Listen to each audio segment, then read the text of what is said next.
Okay, hi everybody. Thanks for coming back. If you have come back or if you're joining us for the first time, you're at the Jen and Sean Show. It's a great intro. Isn't it? What's the Jen and Sean Show? So we go and do the stuff around Melbourne and sometimes further afield from Melbourne, and we give you our thoughts through a very loose category system. In this episode, we went to Hobart, Tasmania for a weekend.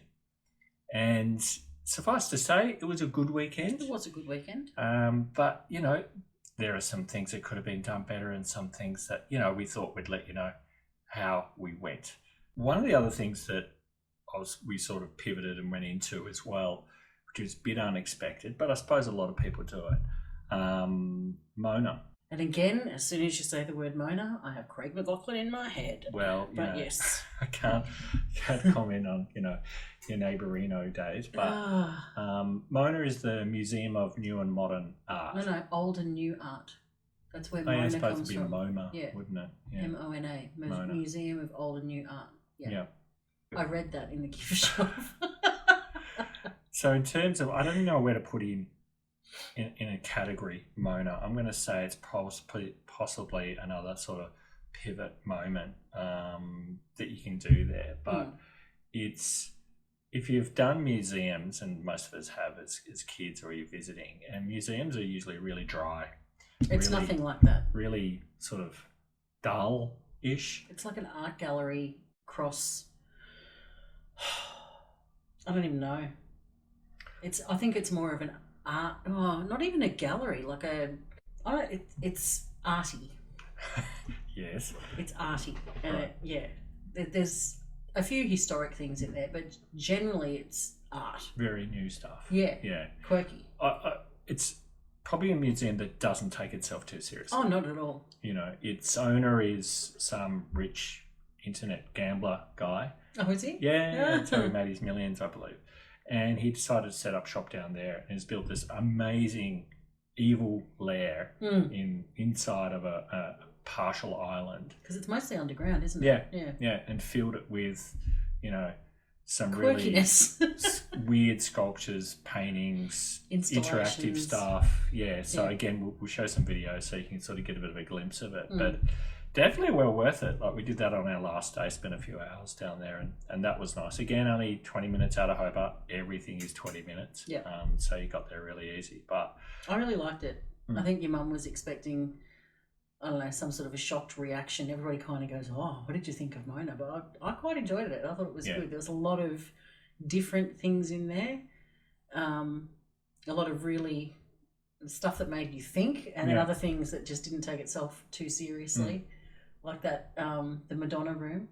That was really cool. Yeah, we've got a bit of a video of that up as well. So what was that? What was going on there? So that was an installation space just in the middle of it. You go into this room. They had some bean bags and chairs on the floor, and there was 30 television screens, and each one had a video of a different person on it, and they were all singing Madonna songs. Basically, I don't think there was any specific album or catalogue that they had, but from reading it, I think it went for like an hour and a half or something. Yeah. And there was no music, so there was no backing tracks or anything. It was all a cappella, and they were all perfectly synced in together, and it was great. Yeah, it was really, really good. I actually could have sat there and watched that for a bit longer. It was it was quite popular actually. People chilling in there, and bean bags and checking it out, which was pretty cool. Mona is definitely an unexpected. So, you know, we didn't expect that to be quite so good. I've actually been there a few times, but it's always changing. They're always building new stuff. So it was pretty good. I took teenagers with me as well, and usually they speed run stuff like this, like they're just in and out while we sort of meander along, soaking it all up. But I think they were actually proper engaged, even though it was hard to tell, but they still managed to see some interesting things. So that was definitely pretty cool. One other category we're just going to go into now as well is that the best and worst category of the trip. You know, I think you could put the best, like Mona was probably one of the best museums that you'll go and see pretty much anywhere. I think so, which was amazing. I think scallop pies could be up there for some of the best. We did have a couple of decent coffees down there. Coffees are good. Coffees are good. They've gotten much better at it. You can find them. They're awesome. Not too expensive. No. Which was really cool. I would have to say it's also the best in terms of fresh air. Oh, yeah. And the water there that you're actually showering in is the water was amazing. It's like showering in bottled water, I find. Yeah. So, it's bar none, some of the best water. Would you take your mother-in-law down to Hobart, Tasmania? Yeah. Well, she lives there. Well, yeah, true. Would you take your mum, though, because she's from a very warm climate? Yeah, I think she'd enjoy it. I'd just have to make sure that she had enough tracky pants and possibly some gloves and a scarf and, all that stuff. But I think she'd enjoy it. I reckon old people would love Tasmania because it's pretty much, I'm going to say 80% old people and then 20% hippies. So there's a lot of people retiring there. It's an aging population. I haven't looked at the stats, but maybe it's growing a little bit further out. But if you're going to take, the fossils, then they'll definitely be in good company. So you don't call them fossils, though. Why? Well, they might not like it. Well, no. But, they're not likely to be listening to this, are they? Well, so true. I think we're okay. So suffice to say, I think it's actually a pretty good trip for the oldies because you can get around pretty quickly down there, see a lot of stuff without travelling too far. There's lots of nice gardens and things. They love all the gardens and the parks and historic stuff. Yeah. Historic stuff. Yeah. They can look at fossils that remind them of themselves. Yeah. So they can reminisce. Yeah, absolutely. So I think it's definitely good for that. Next category, chimichangas. Is it worth the money? Well, the way that we did it, yeah, but how did we do it? Well, we didn't have to pay anything for accommodation. We topped up wine and some groceries, and we didn't have to rent a car. No, that was very good. And most of the stuff that we did was pretty cost effective. We didn't really, apart from you on Saturday night, but that's another story. Yeah. But yeah, most of it was pretty cost effective. We didn't really lash out too much. And we still got to see, I think, a good variety of things. I think getting there is ridiculously expensive. For what it is, yeah. In terms of a flight, it's less than an hour from Melbourne. And the cost is comparative flying from Melbourne to Sydney or even further afield if you get a discount, ticket to Brisbane, which is, a 2.5 hour flight or something like that or longer. Flying into Hobart is, I think, almost pretty prohibitively expensive for what you do. But that sort of goes into our next point in terms of if you're flying down there, you can get, cheap tickets via Jetstar, which we did. Well, even I think the last time we went down, I think from memory, we got pretty good ticket price through Virgin, but that was no checked baggage. Yeah. I think from memory, it wasn't too bad. If it's a short stay and you can chuck everything into a small suitcase. Which in summer is more achievable than in winter, definitely. I don't think you could do it during winter. No. And just on Jetstar, it's not cattle class, it's toilet class. By that, what I mean by this is it's cramped. You can select your seats, you can be up the front, but the space is exactly the same. It's really, really tight. And everyone is taking as much carry-on as they can because they don't want to pay for luggage. Yeah, Jetstar. So everything's extra. So you might get the seat fairly cheaply, but then it's extra for assigning your seat. It's extra for your baggage, check baggage. Yeah. Which we did, and it just adds up. So it's just ka-ching, ka-ching, ka-ching, ka-ching. I find that while you can do it inexpensively when you're out and about in Hobart, but if you are hiring a car, that's an expense. Yep. If you're Airbnb-ing it, watch out because you can get really stung, I feel. Or even hoteling it, like when talking to Amy down there, and I think that most of the places that they stayed in were a little bit more expensive than what she was thinking as well for what they were. Yep. And time of year, if there's anything happening, which we know there's events. Yeah. Night Mofo or whatever it was going to be going dark Mofo. Sorry. So people will go down for that and any sporting events and whatnot. So you probably need to research that a little bit if you're just doing a recreational trip. Yeah.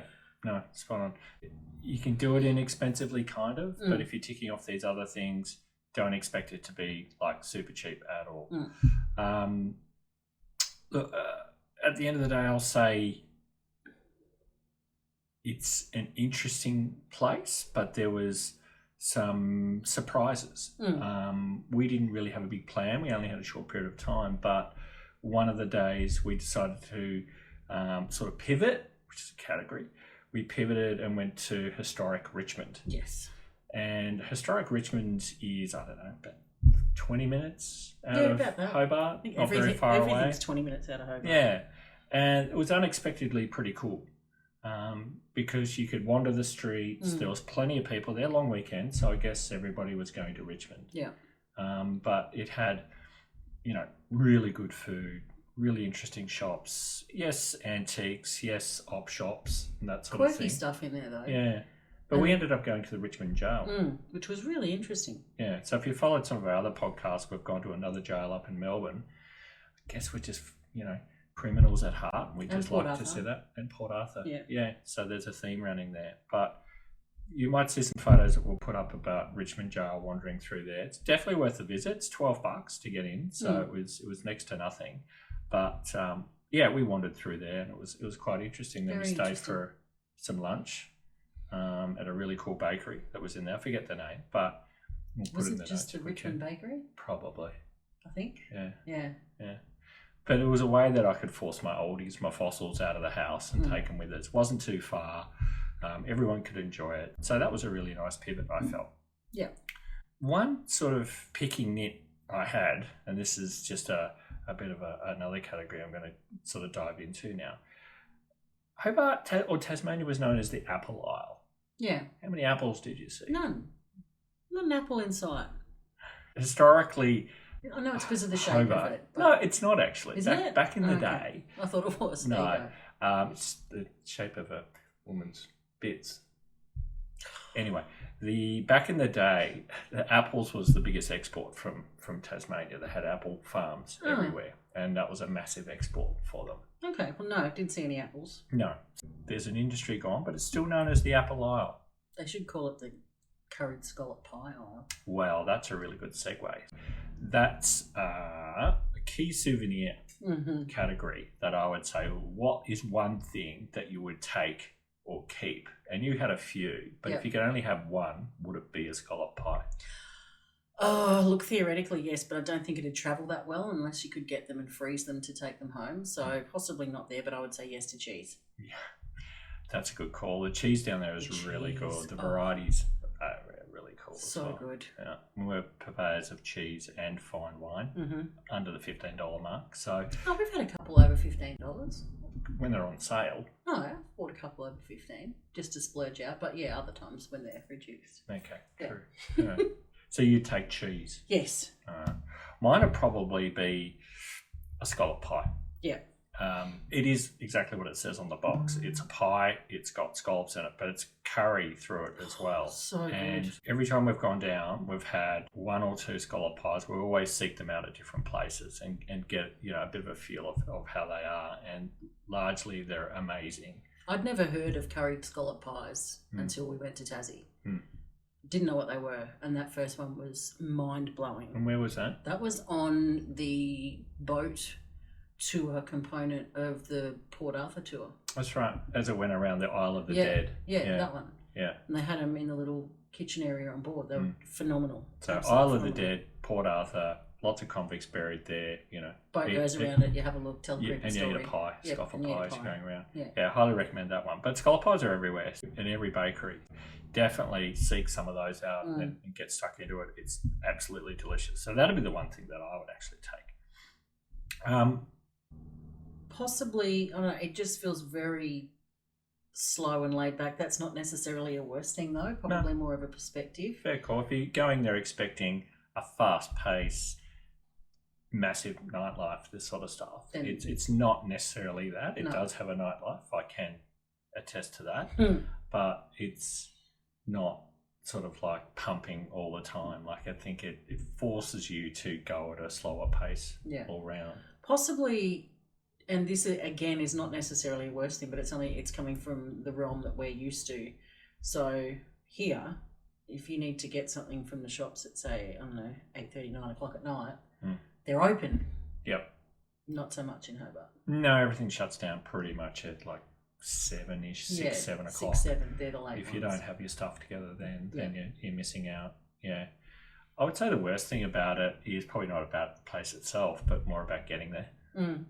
That whole, the plane trip and parking in value car park, which again isn't a Hobart thing, that's just a no, airport logistics thing. Yeah, maybe about the trip itself. I forgot my jacket, so that's probably the separate category of dipshit of the week. I was the dipshit because I forgot all my warm jackets and had to go buy another one.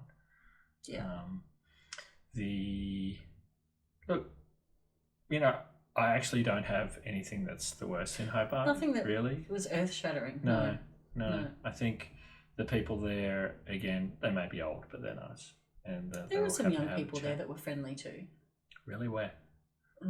Like at the coffee shops and stuff. And true. That's generally where they did hang out. Yeah. The chick at the bottle shop was nice. True. We became quite popular there, isn't it? Yeah. One of the other categories I've got is, do you feel lucky?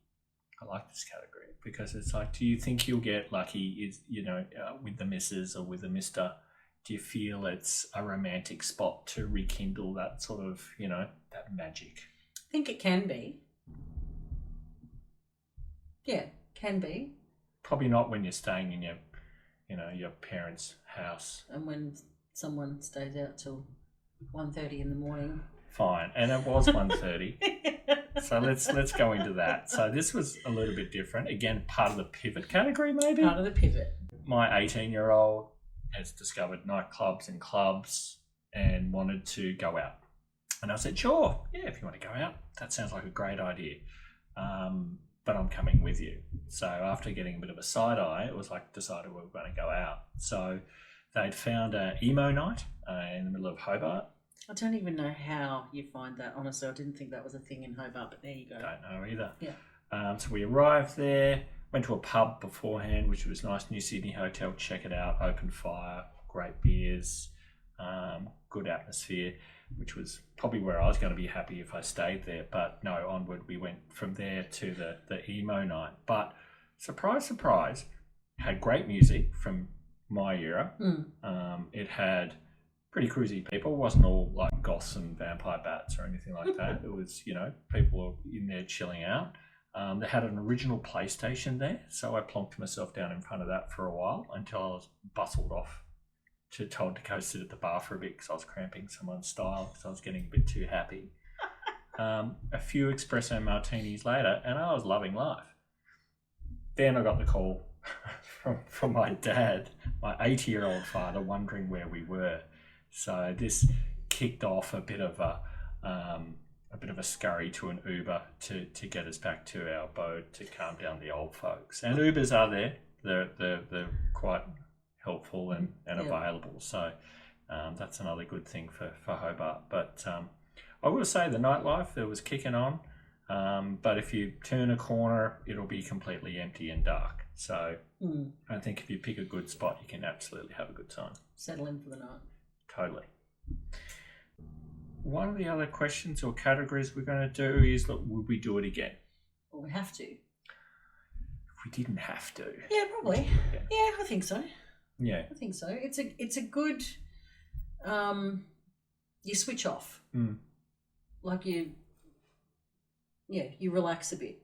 Well, probably if you're not on Telstra, you probably have to switch off because the coverage is pretty crap. Oh, mine was all right. Was it? Okay. But it's just that vibe of it that sort of slows down a couple of paces. So you just go with it. You're actually a force to relax. Yeah. I would agree with that. Yeah. I think it's a big part of it. But my background, I grew up in Hobart, Tasmania. So don't hold that against him. I know. I spent a long time there. But I go back, not as often as I can. Oh, sorry, that didn't come out right. I go back as often as I can, but there's always something new to see and do. There's parts of Tassie I haven't seen myself, and if you're showing people around, there's always something interesting. If it could be close or it could be a bit further afield. So, your friend Amy, again, she stayed down there for 2 weeks touring around the place. So there's heaps to do. You would never see it all in just a long weekend. No. So yeah, definitely worth going down I think if you're planning it and doing it, and again, if you can get your fares right, then it's one of those. Get the best out of it. I think it's a must see. You have to do it at some point. No, I 100% agree.